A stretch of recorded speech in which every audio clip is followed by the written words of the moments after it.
Good morning. My name is Mike Moeller, Deputy Director of Communications for CAL FIRE. Today's news conference is we're kicking off Wildfire Awareness Week 2018.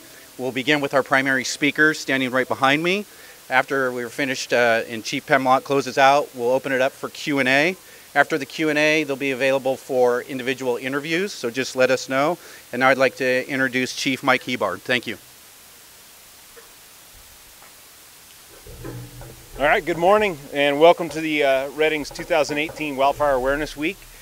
You see a host of agencies behind me today. That's just a sign of all of the cooperation we do together to attack the fires throughout the state and here locally. That's the U.S. Forest Service, the BLM. You have the Redding Fire Department, the Anderson Fire Department, the Shasta County Fire Department, the 3 Cs. We work together and come together to fight the fires that affect everybody here locally. So this year we're here to talk about fire defense as self-defense. Get ready and know that we are. In 2017 we had a couple major fires here locally. The Helena fire in Trinity County burned just under 22,000 acres, destroyed 72 homes and 61 outbuildings. Here in Shasta County, the Laverne fire was 180 acres. It destroyed 5 homes and 23 outbuildings. A quick attack on that fire kept it from getting much larger. We are ready here locally. Preparedness-wise, we are continuing to do our rehire academies and hiring our firefighters. We have our defensible space inspectors out. Last year we did just under 5,000 defensible space inspections. This year we've already done 1,400 defensible space inspections. We're focusing this year in Shasta and Trinity counties in Shingletown, the Happy Valley area where they are today, in Old Shasta, which are all areas that have a high potential for damaging fires and a significant fire history. So basically, in closing, I want to remind the public to take responsibility and prepare just like we have all prepared to be ready for fire season. So get ready with defensible space and hardening your home. Get set with a good wildfire action plan, emergency supply kit, and a family communication plan. And lastly, go. When we tell you to evacuate, you need to do it now. It is for your safety and it is for the safety of the firefighters. We do not want to have head-ons and people going in and out at the same time. So please follow those directions of the Sheriff's Department. Fire defense is self-defense. Get ready and know that we are. Thank you, and next up is Bob Baird, Chief Bob Baird from the U.S. Forest Service. Thanks, Mike. Hi, good morning. My name is Bob Baird. I'm the Director of Fire and Aviation Management for the Pacific Southwest region for the United States Forest Service. The Forest Service, along with our interagency partners here, both federal, state, and local, are here for Wildfire Awareness Week to talk to the public, to make sure they understand what we see as some of the challenges coming up for us. When you look back across last year in 2017, it was a devastating year. It was marked by new records. The Forest Service burned almost double our 10-year average last year. And so some of those challenges that we see still with tree mortality and the health of our forests here in California is still a significant challenge and a threat that we're going to see in 17. We also had very devastating fires to the communities of Ventura, the Thomas Fire, which ended up being the largest fire in California history at 281,000 acres. So significant threat to the public. We can already see that 2018 is shaping up to be another challenging year. It's a fire-prone landscape. In fact, last night there was a fire north and southwest, multiple fires due to lightning. And so we plan on actually having more engines here, but they're out responding to those fires right now. And so we can already see this spring that it'll be an increased threat this year, and we anticipate that we'll continue to have more challenges. We ask the public to assist with their defensible space. Our partnerships across the federal, state, and local government are looking at how we can help you be more prepared in response. And we're also being aggressive with our prescribed fire. That's the good fire on the ground in preparation for the high threat fire season that we have coming up. And so we try to get more good fire on the ground so that there isn't devastating wildfires. Finally, in addition to the fires I talked about here, the federal government is able to, through our partnerships across the United States, draw on resources. We already have multiple engines and firefighters assisting New Mexico Arizona and other areas of the Southwest who have already entered fire season. So we're already off and running and preparing to upstaff for the beginning of the year. It's really about a partnership that starts on the ground, a partnership that starts in events like this, and we're proud and pleased to be part of this partnership and glad to be here in Redding with the public here that knows fire well and knows the challenges that we face. With that, I'll be followed by Brittany Kovach of the Sierra Nevada Conservancy. Thank you.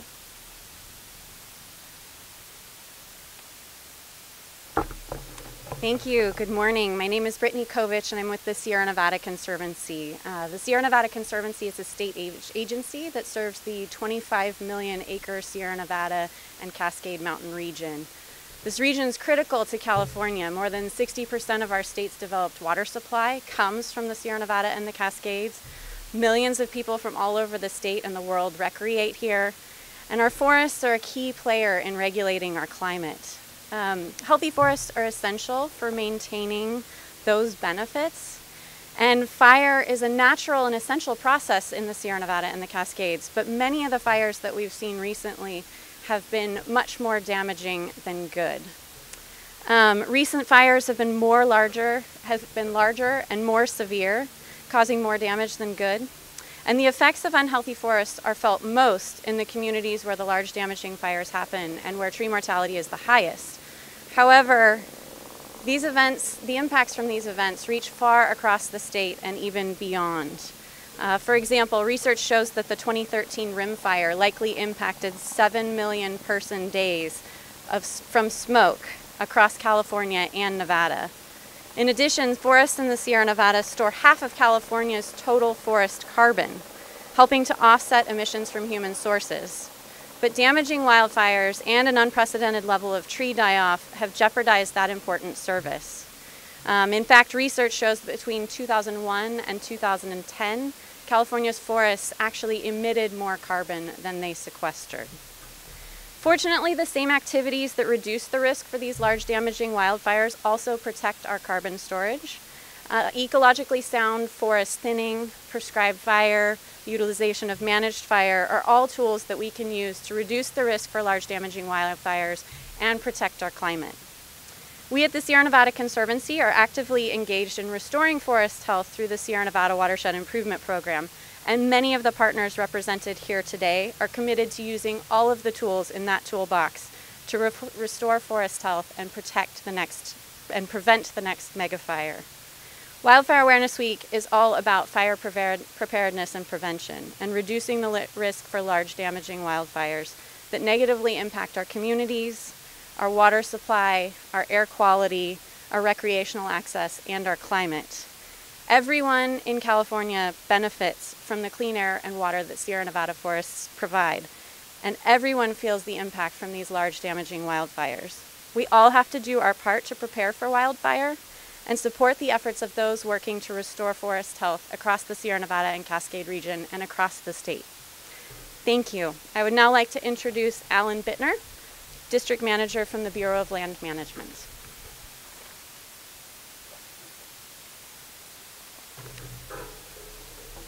Good morning, and thanks for the opportunity to be here this morning for Wildfire Awareness Week. The Bureau of Land Management has strong ties with the California wildland fire community, and we're committed to protecting communities from wildland fire dangers. BLM California manages 15 million acres in California and Nevada and directly protects approximately 16 million acres. Last year there were 159 wildfires on BLM lands in California with 81,000 acres represented. Annually we employ at BLM California about 150 employees in the fire community and more than 150 temporary and seasonal employees.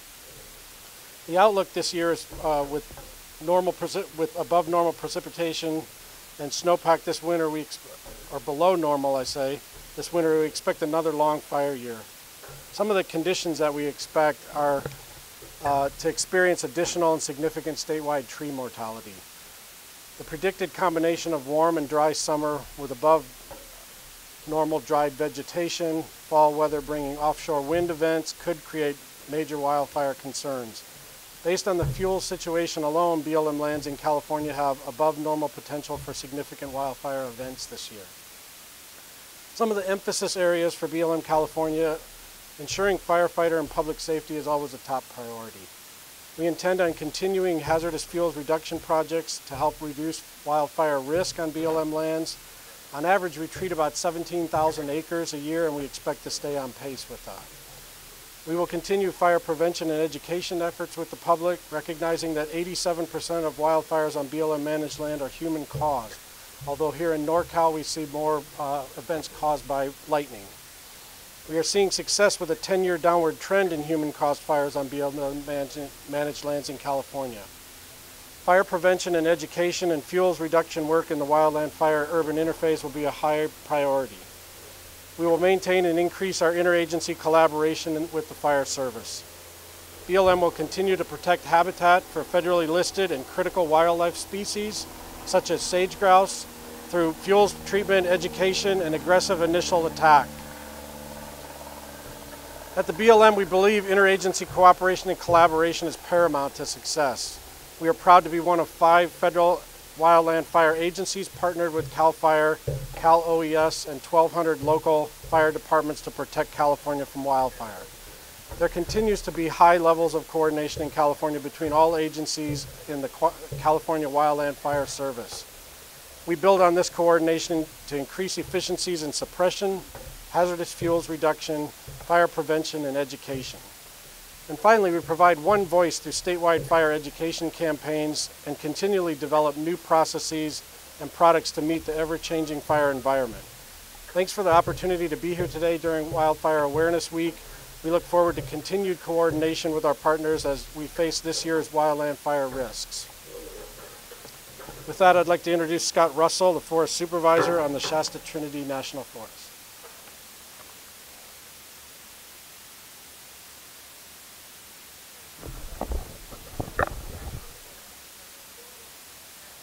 Hi, yes, I'm Scott Russell, the new Forest Supervisor on the Shasta Trinity National Forest. So all indications are we're going to have another challenging year in wildfire. It's going to take all of us working together, as we have in the past, to be successful in that. As a new Forest Supervisor, I'm honored to come to a place where the relationships are in place and strong, and the partnership is working. It takes all of us to do this. But it's not just about the agencies working well together, it's about everyone's responsibility. That includes homeowners and landowners to prepare for the upcoming fire season. 15 years ago, I was living in Idaho and my house was threatened by a wildfire, and we got the pre-evacuation notice. And as we were putting things in the car, I decided it was time to take the juniper bushes away from the house. Not the right time, but the right thing to do. Take advantage of the weather, the coolness, and get that work done now.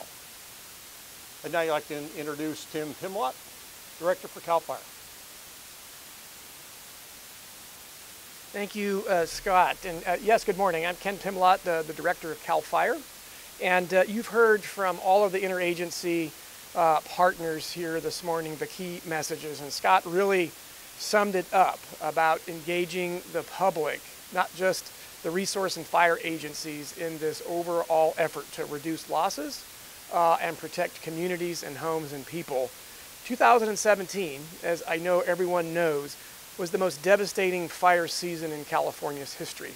46 lives were lost. We burned over 1 million acres in California. We deployed 11,000 firefighters throughout the state. We brought in resources from 17 other states as well as the country of Australia.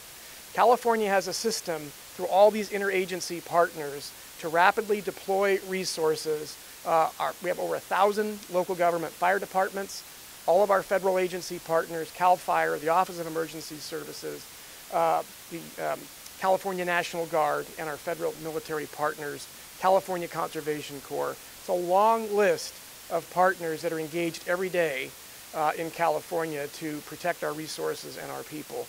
We're monitoring weather conditions all year. We've had resources staffed throughout the state all year. And when we're not training and preparing for responding to the fires, we are out there actively engaged in fire prevention, fuels treatment, and engaging the public on ensuring defensible space is occurring around the state. We're going to continue to staff up and bring resources online, aircraft, fire engines, hand crews, all of the resources that you see out there every year. But as was reiterated multiple times here today by all of the partners, we absolutely, as we do every year, need the public to engage with us to get this work done. What are you bringing to this fight to ensure your property is ready to go in terms of being protected and ensure you are prepared to evacuate, as you heard Chief Hebrard mention?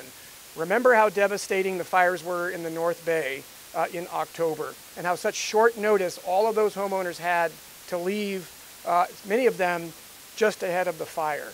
We need to make sure everyone is prepared and paying close attention to fire weather conditions. When we talk about red flag warnings and we talk about fire conditions in the news media through all of you, we need people paying attention.